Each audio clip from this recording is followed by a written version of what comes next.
इन महापुरुषों को सम्मान देने का काम कर रही है। एनडीए की सरकार ने सम्मान देने का काम कर रही है। राजा महेंद्र प्रताप सिंह जी के नाम पर अलीगढ़ में बना विश्वविद्यालय इसका उदाहरण है। मां शाकंभरी के नाम पर सहारनपुर में बना विश्वविद्यालय इसका उदाहरण है। महाराजा सुहेलदेव के नाम पर बना विश्वविद्यालय आजमगढ़ इसका उदाहरण है। लेकिन बहनों और भाइयों, इन लोगों को तो एक परिवार के सिवाय कोई नहीं सोचता। जब इनकी सत्ता आई, केवल और केवल एक परिवार के नाम पर सब कुछ हो, इन राष्ट्र नायकों का नाम न हो। और जब सत्ता में थे तब तो भारत के अंदर भारत के मूल समाज को प्रताड़ित करना, युवाओं के जीवन के साथ खिलवाड़ करना, अन्नदाता किसानों को आत्महत्या करने के लिए मजबूर करना, बेटी और व्यापारी की सुरक्षा में सेंध लगाना जैसे कांग्रेस को, समाजवादी पार्टी को, इन विपक्षी दलों को जब सत्ता का अवसर प्राप्त हुआ था, इन्होंने खूब दुरुपयोग किया, इनको प्रताड़ित किया, अपमानित किया, बाधा, विकास के कार्यों में बाधा स्वयं पैदा की। और जब सत्ता से बाहर हुए तो आज भी इनके कारनामे बंद नहीं हुए हैं, आज भी वही कार्य कर रहे हैं। आपने देखा होगा समाजवादी पार्टी के मुखिया को क्या बेटी की सुरक्षा पर कुछ बोलने का अधिकार है? क्या इनको बोलने का अधिकार है? कितनी बेशर्मी के साथ ये लोग वक्तव्य देते हैं। कोलकाता में एक महिला चिकित्सक के साथ जो कुछ घटना घटित हुई, पूरा देश स्तब्ध है, दुखित है, अपनी संवेदना व्यक्त कर रहा है। लेकिन बेशर्मी के साथ समाजवादी पार्टी के मुखिया के द्वारा उन दरिंदों का समर्थन किया जाता है। अयोध्या में एक निषाद बेटी के साथ जो कुछ घटना घटित हुई समाजवादी पार्टी के पदाधिकारी के द्वारा, कन्नौज में जो कुछ हुआ, ये सब घटनाएं तो ये बताती है कि कांग्रेस हो या समाजवादी पार्टी, इनके अंदर, बहनों और भाइयों, इनके अंदर लगता है जिन्ना की आत्मा घुस गई है। और जिन्ना की आत्मा घुस करके फिर से जिन्ना ने देश का विभाजन करने का पाप किया था और इसीलिए अंतिम समय पे घुट घुट करके मरा था। ये लोग वही पाप आज ये लोग कर रहे हैं, समाज को बांट रहे हैं, जाति विस्मरण कर रहे हैं, सामाजिक ताने बाने को छिन्न भिन्न कर रहे हैं, कट्टरवादी ताकतों को, उनके दुस्साहस को बढ़ाने का काम कर रहे हैं। लेकिन हमारा विश्वास प्रधानमंत्री मोदी जी के सशक्त नेतृत्व पर है, कर दी जा रही है। बहनों और भाइयों, आपने आजादी के बाद के भारत को देखा, खिसक खिसक करके चल रहा था, जाति के नाम पर बांट रहे थे, सामाजिक ताने बाने को छिन्न भिन्न कर रहे थे, विकास की योजनाओं में भी जाति, मत, मजहब, क्षेत्र और भाषा देख करके विकास की योजनाओं का लाभ दिया जाता था। अगर विकास की योजनाओं में भेदभाव नहीं होता तो जिन सड़कों की चर्चा चौधरी लक्ष्मी नारायण जी कर रहे थे, जिस विकास की चर्चा श्री सतीश गौतम कर रहे थे, जिस विकास की चर्चा से अनूप प्रदान कर रहे थे, यह 2014 के पहले भी हो गया होता। बहनों और भाइयों, विकास आज आपको दिखता है, मकान हर एक का, कोई भेदभाव हुआ? बिजली सबको, कोई भेदभाव हुआ? रोजगार सबको, कोई भेदभाव नहीं। हमने 6.5 लाख नौजवानों को प्रदेश के अंदर नौकरी दी।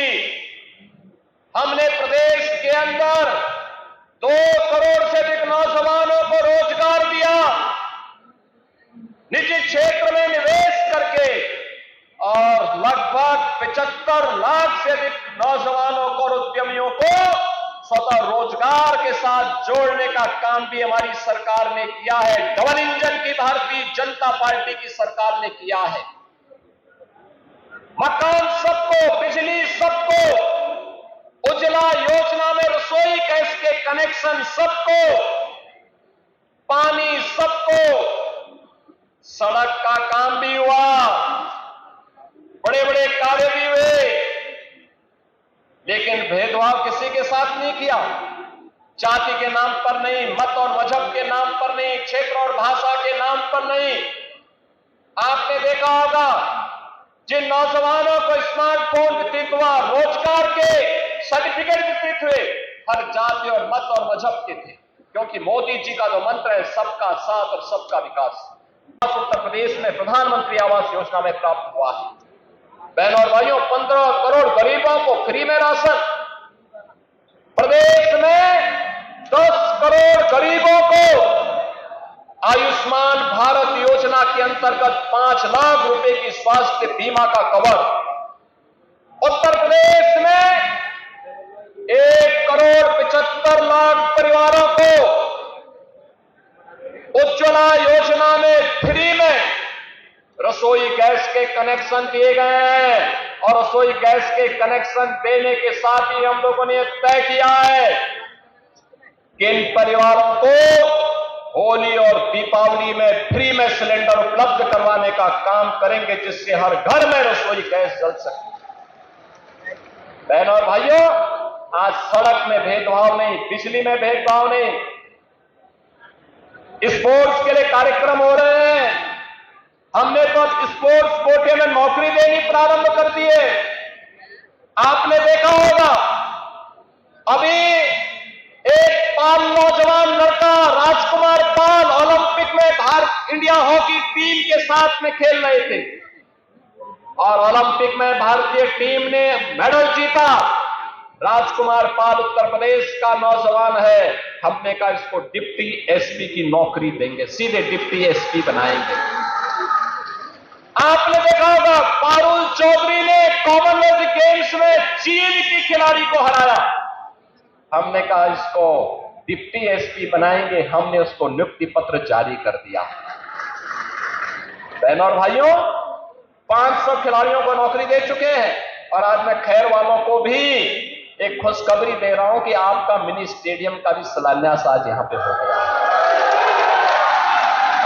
पैदा करिए यहां पे खिलाड़ी, कोई पारुल चौधरी, कोई राजकुमार पाल, ऐसे खिलाड़ी पैदा होंगे। नौकरी की गारंटी है, भाजपा की डबल इंजन की सरकार निभाएगी, उसको पक्की नौकरी देंगे। देश का सम्मान बढ़ाइए, बाकी ये जिम्मेदारी हमारी होगी।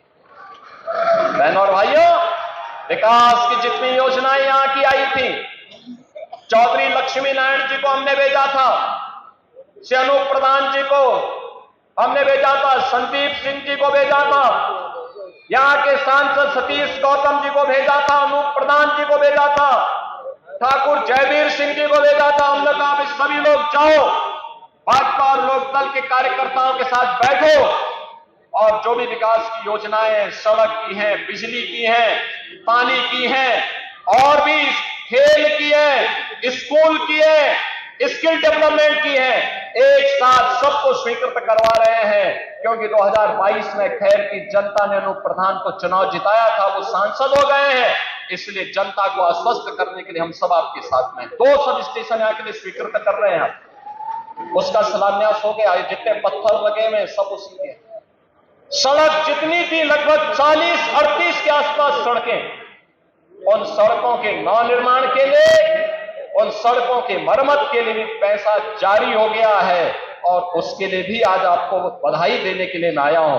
ये विकास मिनी स्टेडियम हो, सब स्टेशन हो, सड़कों का हो, स्किल डेवलपमेंट के सेंटर का हो, स्वास्थ्य केंद्रों का हो, पुल और पुलियों का हो, बहनों और भाइयों, ये विकास आज आपको प्राप्त हो रहा है।